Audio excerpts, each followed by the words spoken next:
Hello बच्चों, स्वागत है आप लोगों का आज की इस क्लास में। आज हम लोग पढ़ने वाले हैं पावर इन एसी सर्किट, मतलब एसी सर्किट में सामर्थ्य या शक्ति कैसे निकालेंगे। तो सामर्थ्य या शक्ति कोई नया टॉपिक नहीं हम लोगों के लिए, ये हम लोग 9th से पढ़ते आ रहे हैं। 9th में हमने पढ़ा था कार्य करने की समय दर को सामर्थ्य कहते हैं मैकेनिकल में, और फिर जब इलेक्ट्रिसिटी हम लोग पढ़ रहे थे तो वहां पे हमने पढ़ा था कि वैद्युत ऊर्जा के व्यय होने के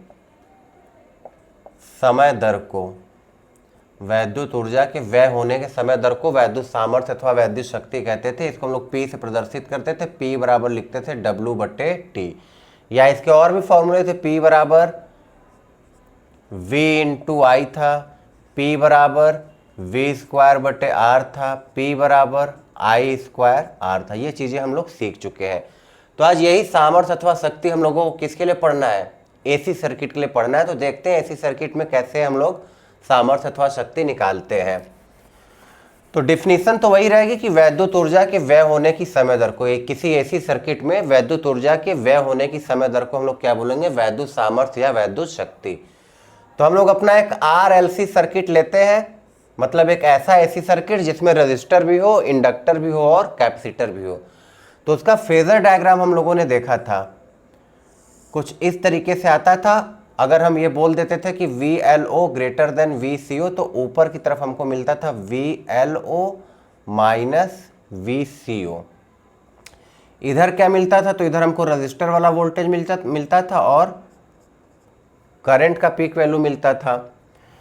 तो इस वाले वोल्टेज और रजिस्टर के क्रॉस जो वोल्टेज, उसका जो रिजल्टेंट हम लोग खींचते थे V0, ये होता था जो वोल्टेज हमने सप्लाई दिया। देखिए, जो RLC सर्किट होता था वो इस तरीके से होता था।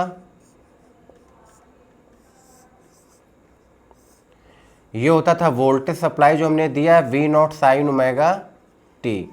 तो ये जो V0 है वो इसी सप्लाई का क्या है? Peak value. फिर हमने कहा इस वोल्टेज के कारण और ये जो एलिमेंट यहाँ पे लगे हैं उनके कारण यहाँ से जो करंट निकला वो I बराबर I0 sign omega T plus minus five, जो भी हो वो बाद में हम लोग देखेंगे कि प्लस में आता है कि माइनस में।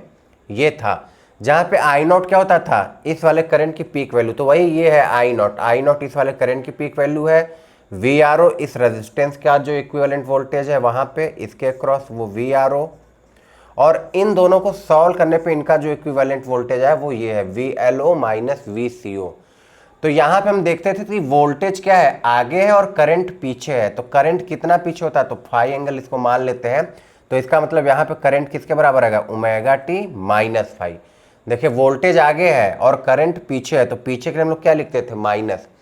तो हमको वोल्टेज पता चल गया कितना? V0 साइन ओमेगा टी, और I बराबर कितना? I0 sign omega T minus five. तो यहाँ पे जो पावर होगा P किसके बराबर? V इंटू I के बराबर। तो V किसके बराबर है? P बराबर V बराबर हम क्या लिखेंगे? V0 साइन ओमेगा टी, और I बराबर किसके है? तो I बराबर है I0 sign omega T minus five. ठीक। तो यहां पे देखिए, अब हमारा जो वोल्टेज है ये तो तात्क्षणिक वोल्टेज और तात्क्षणिक करंट है जो कि समय के साथ वेरी करेंगे। इसका मतलब ये जो पावर है ये भी तुम्हारा एक तरीके से तात्क्षणिक, मतलब किसी पर्टिकुलर टाइम का पावर है जो कि ये भी समय के साथ वेरी करेगा। तो ये अगर समय के साथ वेरी कर रहा है तो इसका मतलब हमको क्या निकालना पड़ेगा? Average power. ठीक है, औसत सामर्थ्य अथवा औसत शक्ति। क्यों? क्योंकि ये वेरी करेगा। तो अगर वेरी कर रहा है एक साइकिल के लिए तो हम इसका एवरेज निकालेंगे, तब हमको पता चलेगा कि यहाँ किसी, मतलब कोई भी चीज जैसे वेरी करता है, जैसे हमारी चाल वेरी करती है तो हम क्या बोलते थे कि हम औसत चाल निकाल के उसको बताते थे। तो वैसे अगर पावर भी वेरी कर रहा है तो हम क्या निकालेंगे? एक औसत पावर निकालेंगे, एक एवरेज पावर निकालेंगे, और उसको हम बताएंगे कि हाँ ये हमारे इस साइकिल के लिए इतना पावर है। तो पहले इसको थोड़ा और सॉल्व कर लेते हैं। तो देखिए, P बराबर V0 I0 को एक साथ लाते हैं, ये हुआ साइन ओमेगा टी।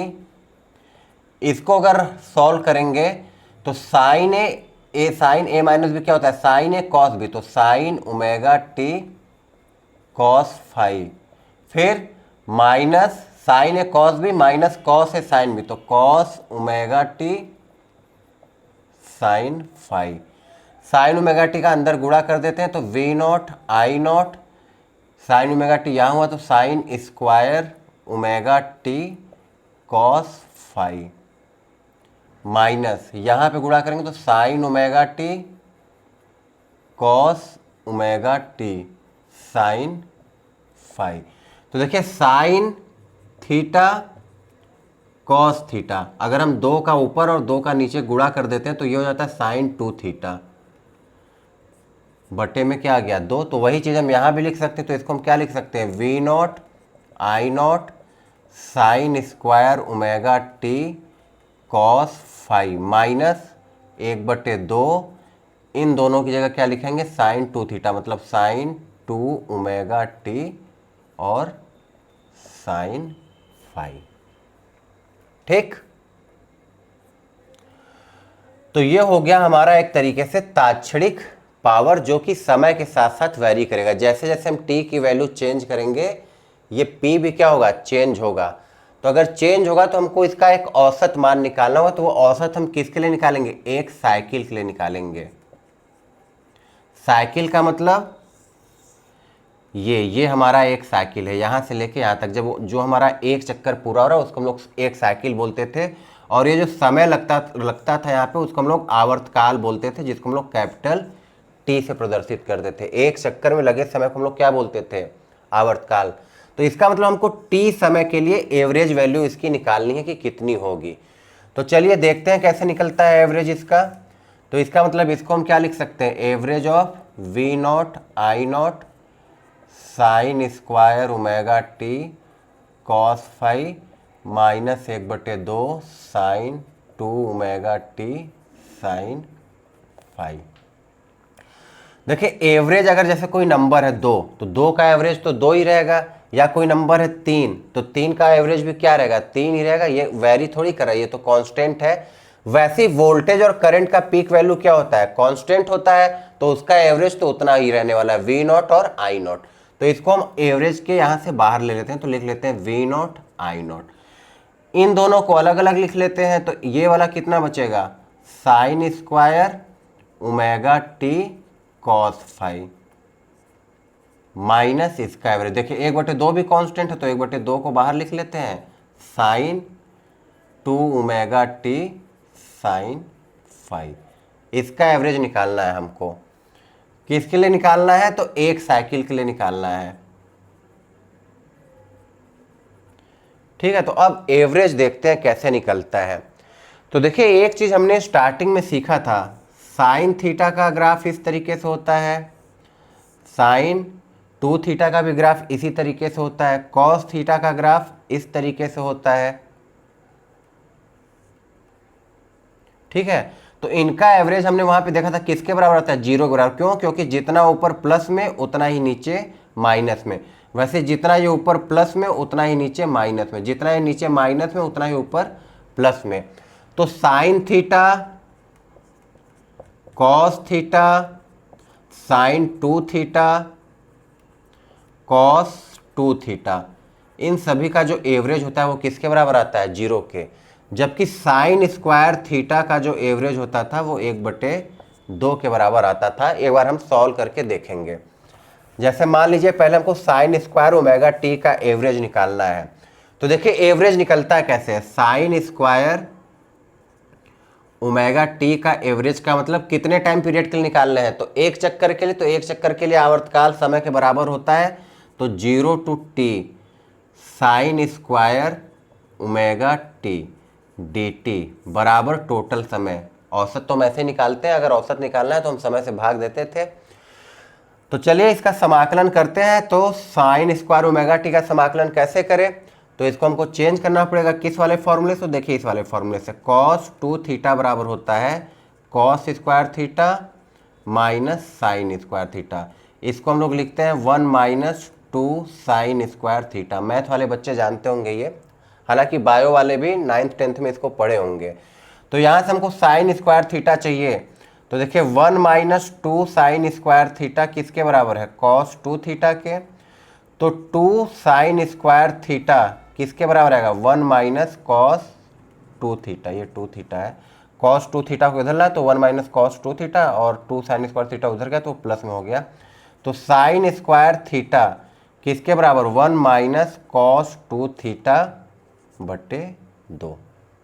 ठीक है, तो इसका मतलब हुआ कि इसकी जगह हम क्या लिख सकते हैं, integration of 0 to T 1 minus cos 2 theta बटे 2 और बटे में टी। ठीक है, तो चलिए समाकलन करते हैं।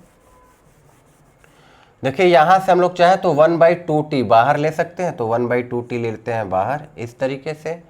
अंदर क्या बचेगा, तो integration of 0 to T 1 minus cos 2 theta. देखिए यही तो आया, ये 2 और t, ये t ऊपर जाएगा तो इसमें मल्टीप्लाई हो जाएगा तो 2t हो गया, तो इसको हमने यहाँ इंटीग्रेशन से बाहर ले लिया क्योंकि ये कांस्टेंट है, ये तो वेरी कर नहीं रहे हैं।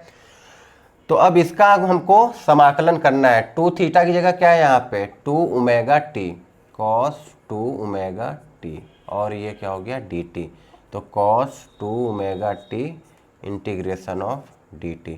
तो चलिए समाकलन करते हैं 1/2t।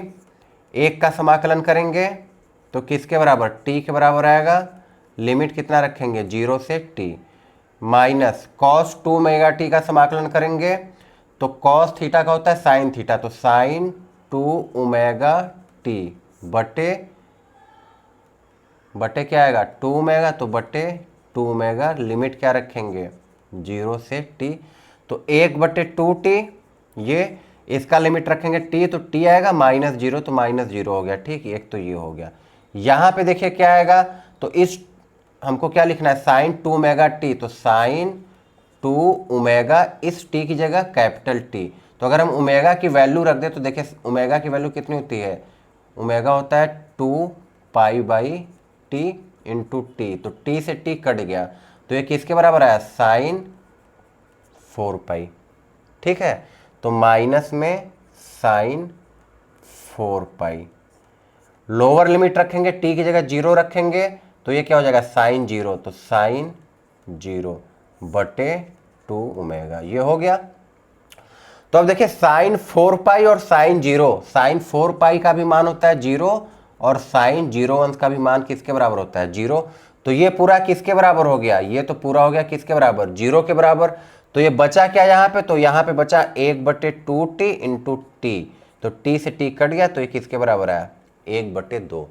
मतलब साइन स्क्वायर ओमेगा टी का जो एवरेज वैल्यू आएगा वो किसके बराबर आएगा 1/2 के बराबर। आई इतनी बात समझ में, तो वही एवरेज वैल्यू हमको यहाँ पे रखना है। तो चलिए पहले साइन स्क्वायर ओमेगा टी का एवरेज वैल्यू यहाँ पे रख देते हैं, किसके बराबर है 1/2।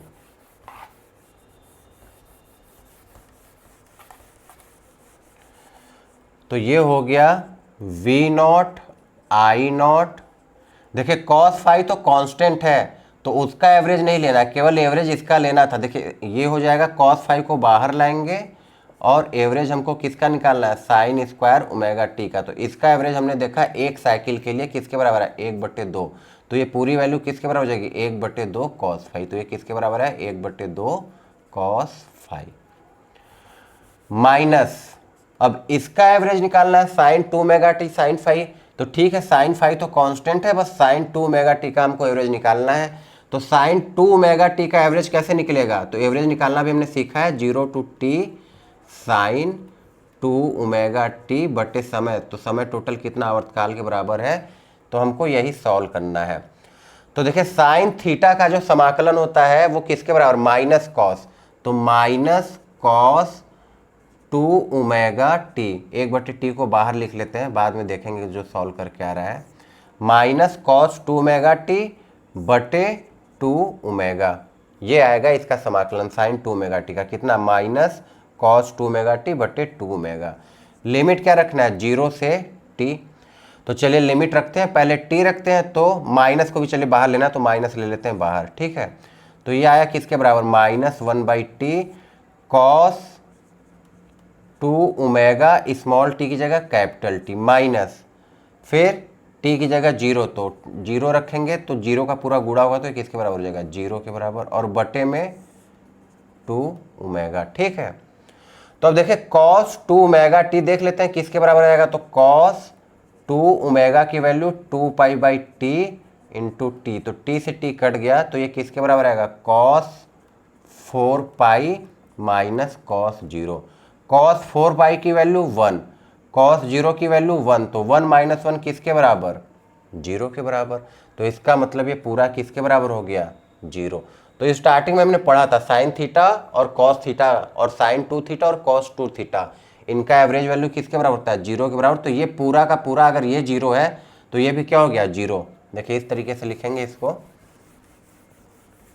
इसको क्या लिख सकते थे, 1/2 sine phi average of sine 2 omega T. तो average of sine 2 omega T किसके बराबर है, 0। तो अगर 0 का इन सब में पूरा का गुणा होगा 1/2 साइन फाई में, तो ये किसके बराबर आएगा, पूरा 0 के बराबर आएगा। तो ये हो गया 0।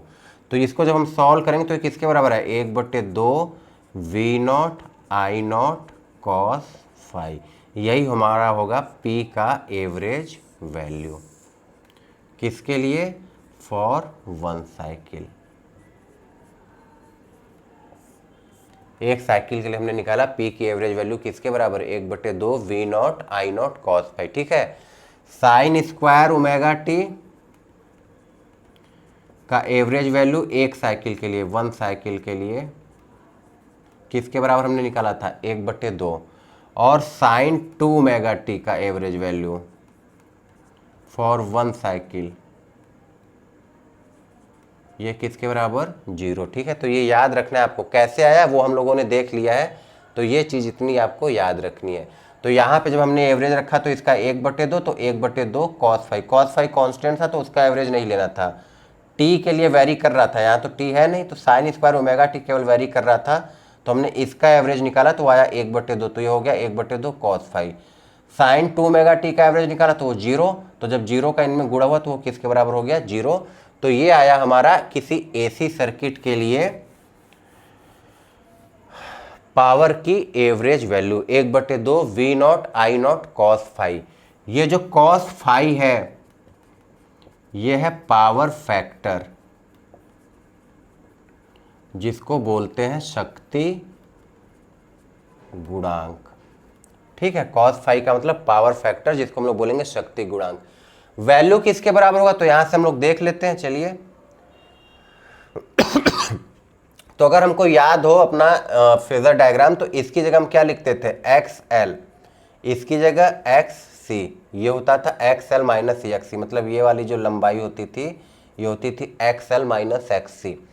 जहां पे रजिस्टर वाला वोल्टेज होता था वहां पे हम लोग लिखते थे आर, और जो हमारा रिजल्टेंट मिला उसके लिए हम लोग क्या लिखते थे, जेड। तो कॉस थीटा बराबर आधार बटे कर्ण, इसका मतलब जो कॉस फाई है वो किसके बराबर होगा, तो आधार है आर और कर्ण कितना है, जेड, तो आर बटे जेड। या इसी को हम लोग क्या लिखते थे, जेड किसके बराबर होता है, तो जेड कर्ण है, तो कर्ण का वर्ग बराबर आधार का वर्ग प्लस लंब का वर्ग, मतलब जेड बराबर हम लोग लिखते थे √a², आधार का वर्ग आर स्क्वायर प्लस लंब का वर्ग X L minus X C का होल स्क्वायर। तो R square plus X L minus X C का होल स्क्वायर, ये हो गया कॉस फाई की वैल्यू। नोट कर लीजिए इतना।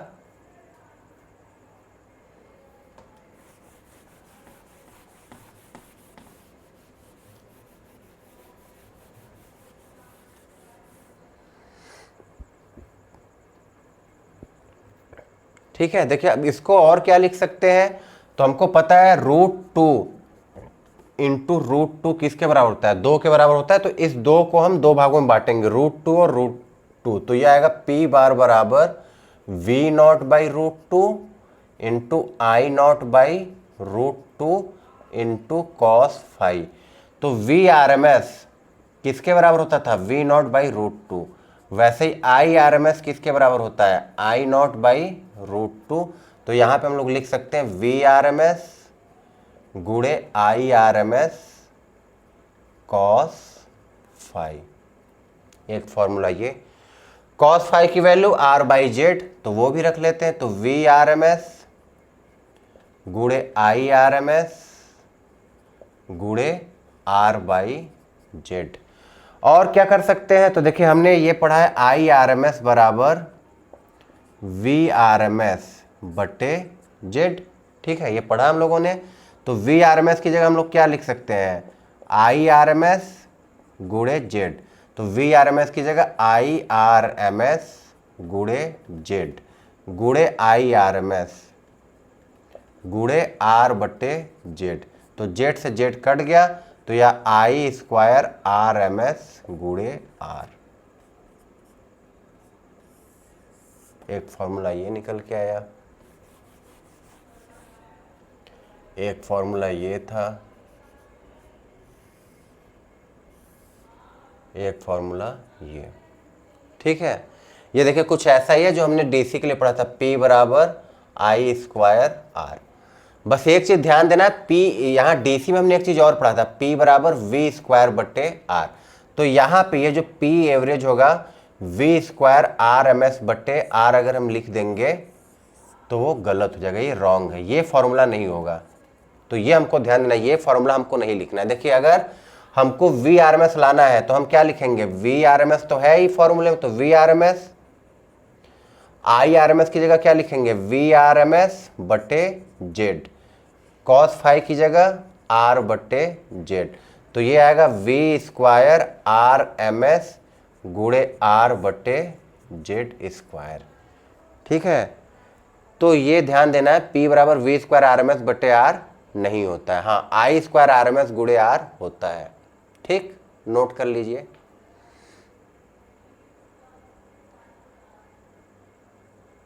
ये फॉर्मूला रॉन्ग है, ये जरूर ध्यान दीजिएगा।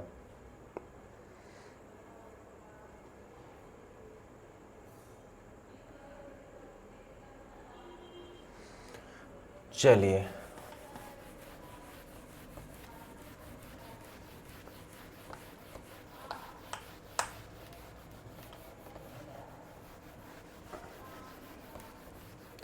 तो देखिए हमारा P एवरेज किसके बराबर आया, V R M S I R M S into cos phi.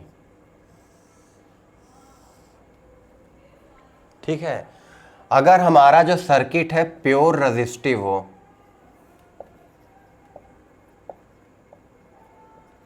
मतलब जिसमें केवल प्रतिरोध हो, शुद्ध प्रतिरोध, प्रतिरोध के अलावा और कुछ ना हो, तो प्रतिरोध के लिए हमने देखा था, प्रतिरोध के लिए क्या होता था, हमारा वी आर और आई दोनों सेम फेज में होते थे, वोल्टेज और करंट दोनों सेम फेज में होते थे। अगर तो दोनों सेम फेज में है तो कॉस फाई, अगर दोनों सेम फेज में है मतलब दोनों एक ही दिशा में, तो फाई किसके बराबर, 0। तो कॉस फाई किसके बराबर आएगा, 1 के बराबर।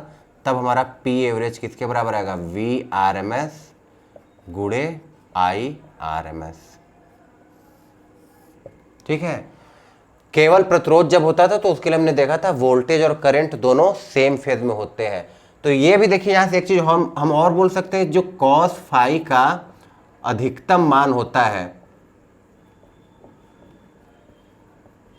वो किसके बराबर होता है, 1 के बराबर होता है। तो इसका मतलब ये जो शक्ति व्यय हो रही है, जो ऊर्जा व्यय हो रही है, वो रेजिस्टेंस के लिए मैक्सिमम होगी। मतलब ऐसे सर्किट के लिए जिसमें केवल प्रतिरोध होगा वहां पे व्यय ऊर्जा मैक्सिमम होगी।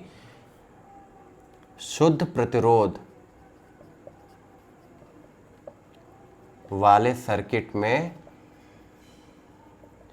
व्यय ऊर्जा मैक्स होगी। क्यों होगी, क्योंकि जो कॉस फाई है, कॉस फाई का अधिकतम मान क्या होगा, 1 होगा।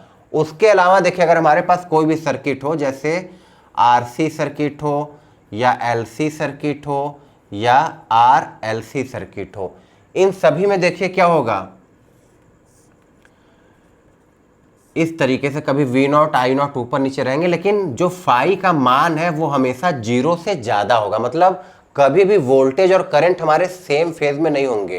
तो हमको पता है फाई का मान जैसे जैसे 0 से ज्यादा होता है कॉस फाई का मान घटता है। देखिए कॉस फाई क्या होता है, 0, 30, 45, 60, 90।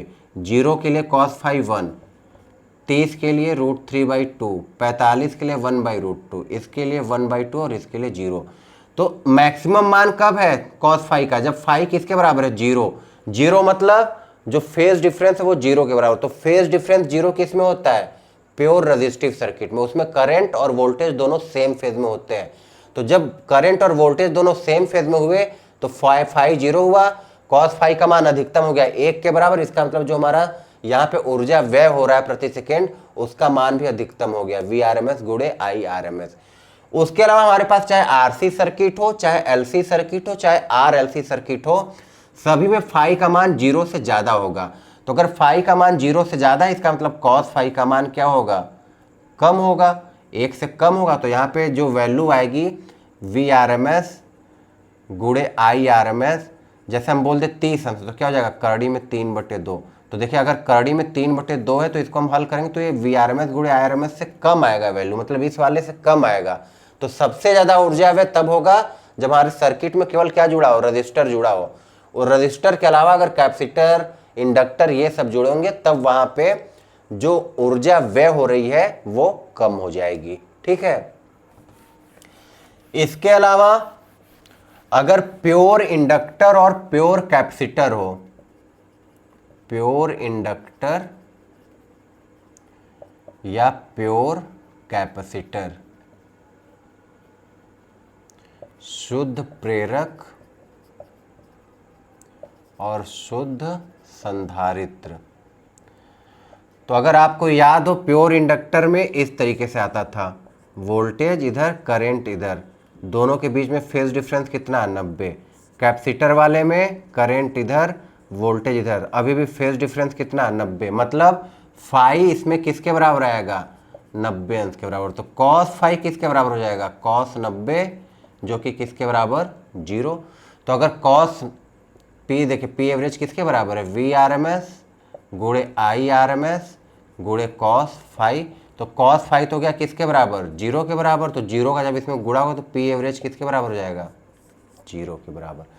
तो ऐसे सर्किट जिसमें केवल प्योर इंडक्टर लगा हो या प्योर कैपेसिटर हो, वहां पे जो व्यय ऊर्जा होता है वो किसके बराबर होता है? 0 के बराबर।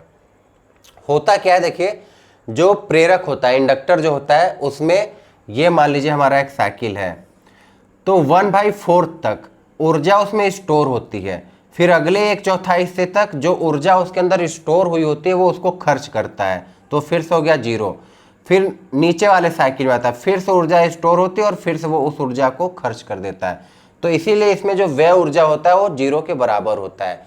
यही केस कैपेसिटर में भी होता है, यही केस इंडक्टर में होता है। बस अंतर यह है कि जो इंडक्टर होता है वो चुंबकीय क्षेत्र के रूप में ऊर्जा को स्टोर करता है, और जो कैपेसिटर होता है वो वैद्युत क्षेत्र के रूप में ऊर्जा को स्टोर करता है। ठीक है। पहले 1/4 हिस्से में ये स्रोत से ऊर्जा लेगा, फिर अगले 1/4 में स्रोत को ऊर्जा देगा, फिर इस वाले हिस्से में 1/4 हिस्से में स्रोत से ऊर्जा लेगा, फिर 1/4 हिस्से में स्रोत को ऊर्जा देगा। तो जितना ऊर्जा ले रहा था उतना ऊर्जा दे रहा है। इसीलिए यहाँ पे जो ऊर्जा व्यय हो रहा है वो किसके बराबर है? 0 के बराबर। तो प्योर इंडक्टर और प्योर कैपेसिटर में जो व्यय ऊर्जा होगा वो किसके बराबर होगा? 0 के बराबर होगा। केवल अगर हमारे में रजिस्टर लगा है, प्योर रेजिस्टिव सर्किट है, तब व्यय ऊर्जा मैक्सिमम होगा। किसके बराबर? Vrms और Irms के बराबर। इसके अलावा अगर हमारे पास RL सर्किट है, RC सर्किट है या RLC सर्किट है तो ऊर्जा व्यय तो होगा, लेकिन वो व्यय ऊर्जा इस वाले व्यय ऊर्जा से कम होगा। ठीक है। यहां पे देखिए व्यय ऊर्जा क्या है? कम है। तो इस वाले सर्किट में प्योर इंडक्टर और प्योर कैपेसिटर में जब व्यय ऊर्जा कम है कब? जब फाई किसके बराबर है? 90, और cos फाई तब किसके बराबर हो गया? 0। तो यहां पे जो वैद्युत धारा प्रवाहित होती है उसको बोला जाता है वाटहीन धारा। ठीक है। वाटहीन धारा मतलब धारा तो प्रवाहित हो रहा है, लेकिन जो ऊर्जा व्यय हो रही है, जो उसका सामर्थ्य है, वो लगभग किसके बराबर आया है? 0 के बराबर आया है। तो शुद्ध प्रेरक और शुद्ध संधारित्र में फेज डिफरेंस जो होता है वो 90 अंश का होता है, जिसके कारण जो पावर फैक्टर, जो शक्ति गुणांक होता है वो किसके बराबर आता है? 0 के बराबर। शक्ति गुणांक cos फाई को बोलते हैं, ठीक है। तो cos फाई किसके बराबर आ गया, 0, जिसके कारण जो एवरेज पावर था वो किसके बराबर आया, 0 के बराबर आया। तो ऐसे सर्किट को जहां पे पावर हमारा 0 के बराबर आ रहा है तो वहां पे जो वैद्युत धारा प्रवाहित हो रही है उसको हम लोग बोलते हैं वाटहीन धारा। तो ये केवल किसमें मिलेगा वाटहीन धारा, प्योर इंडक्टर और प्योर कैपेसिटर वाले एसी सर्किट में, ठीक है।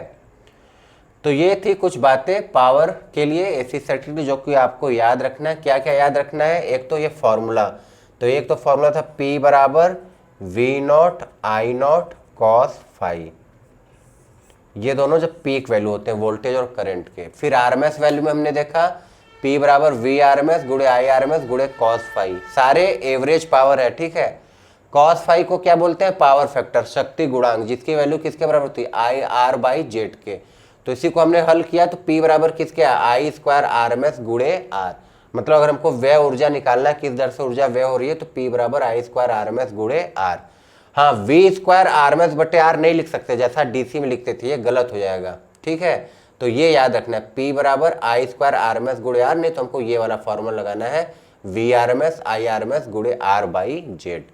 फिर अगर ये एवरेज पावर का फॉर्मूला है तो हमने देखा अगर ऐसा ऐसी सर्किट हो जिसमें केवल प्रतिरोध जुड़ा हो, तो जब प्रतिरोध जुड़ा होता था, केवल हमारे सर्किट में प्रतिरोध होता था, तो हमने देखा था वोल्टेज और करंट दोनों सेम फेज में होते थे। तो ये फाई है क्या, ये वही चीज तो है, वोल्टेज और करंट के बीच का एंगल। ये फाई क्या है, वी और आई के बीच का फेज डिफरेंस। तो अगर दोनों सेम फेज में होते तो इसका मतलब फाई 0 और फाई 0, तो कॉस फाई किसके बराबर, 1 के बराबर। तो जैसे ही हमने कॉस फाई 1 रखा, P किसके बराबर है, वी आरएमएस गुणे आई आरएमएस। फिर हमने कहा कॉस फाई का मान 1 से ज्यादा हो ही नहीं सकता, तो अगर ये मैक्सिमम मान है कॉस फाई का, तो इसका मतलब जो ऊर्जा व्यय हो रहा है वो सबसे ज्यादा किसमें व्यय होगा, जब हमारे सर्किट में केवल रजिस्टर जुड़ा है तब। क्यों, क्योंकि अगर रजिस्टर के अलावा कुछ और जुड़ा हो, चाहे इंडक्टर जुड़ा हो उसके साथ, चाहे कैपेसिटर जुड़ा हो, चाहे दोनों जुड़ा हो, तब फाई का मान 0 अंश से ज्यादा होगा। और जब फाई का मान 0 से ज्यादा होता है तो कॉस फाई का मान 1 से कम हो जाता है। तो 1 से कम होगा तो जाहिर सी बात है, जब हम इसमें 1 से कम किसी संख्या को गुणा करेंगे तो इसकी जो वैल्यू आएगी वो इसके गुणनफल से कम आएगी। इसीलिए किसी दूसरे सर्किट में जो ऊर्जा व्यय हो रहा है उसका मान रजिस्टर वाले सर्किट से हमेशा कम रहेगा। फिर हमने कहा कि अगर प्योर इंडक्टर और प्योर कैपेसिटर है तो दोनों में ही जो करंट और वोल्टेज के बीच का फेज डिफरेंस होता है वो किसके बराबर होता है, 90 अंश के बराबर होता है। तो अगर फाई 90 तो कॉस 90 किसके बराबर, 0। तो 0 का जब हम इसमें गुणा करेंगे तो P किसके बराबर आ गया, 0। मतलब औसत जो शक्ति व्यय हो रही है वो इन दोनों सर्किट के लिए किसके बराबर होगी, 0। तो इस सर्किट में जो धारा प्रवाहित हो रही है इस समय उसको हम लोग बोल देते हैं वाटहीन धारा। क्यों, क्योंकि इसमें जो पावर है उसका मान क्या है, 0। इसीलिए वाट देखिए क्या होता है, सामर्थ्य का मात्रक होता है, तो वाटहीन मतलब एवरेज पावर किसके बराबर है, 0 के बराबर। तो ऐसे सर्किट को हम लोग क्या बोलेंगे, वाटहीन धारा। कैपेसिटर क्या करती है, तो वैद्युत क्षेत्र के रूप में ऊर्जा को स्टोर करती है, और इंडक्टर ऊर्जा को स्टोर करती है किसके रूप में, चुंबकीय क्षेत्र के रूप में। पहले 1/4 चक्कर में स्रोत से ऊर्जा लेगा, फिर अगले चौथाई में स्रोत को ऊर्जा दे देगा, फिर अगले चौथाई में स्रोत से ऊर्जा लेगा, और फिर अगले चौथाई में स्रोत को ऊर्जा दे देगा। तो जितनी ऊर्जा वो ले रहा है उतनी ऊर्जा वापस कर दे रहा है, इसीलिए इसको हम लोग बोल रहे हैं वाटहीन। मतलब यहाँ पे जो ऊर्जा व्यय हो रहा है वो लगभग किसके बराबर है, 0 के बराबर। ठीक, तो आज के लिए इतना ही, मिलते हैं नेक्स्ट वीडियो में, तब तक के लिए बाय बाय।